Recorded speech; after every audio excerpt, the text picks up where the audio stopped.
Hello guys, চলে এসেছি আমরা নতুন একটি রেসিপি নিয়ে, ভেজ চানা মশলা, যেটা পেঁয়াজ রসুন ছাড়া বানিয়েছি।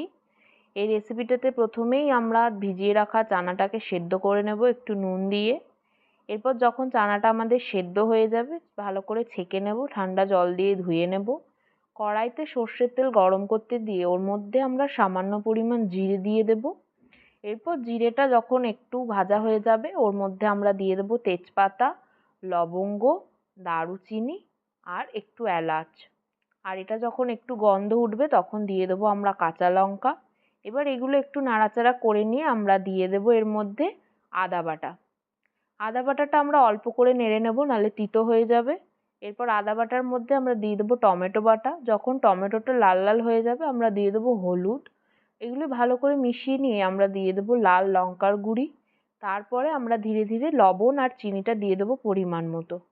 এরপরে আমরা এর মধ্যে দিয়ে দেবো চানা মশলা পাউডার। এটা ভালো করে নাড়াচাড়া করে নেব। যখন তেল ছাড়বে তখন আমরা দিয়ে দেবো ফ্যাটানো টক দই। এই সময় কিন্তু গ্যাসটা কমিয়ে রাখতে হবে। এরপর আমরা দিয়ে দেবো অল্প স্বাদ মতো চাট মশলা। এবার সেদ্ধ করে রাখা চানাটা দিয়ে ভালো করে মিক্স করে নেব। এরপরে আগে থেকে সেদ্ধ করে রাখা আলুটা দিয়ে জল দিয়ে আমরা এটা ফুটতে দিয়ে দেবো 10 মিনিট।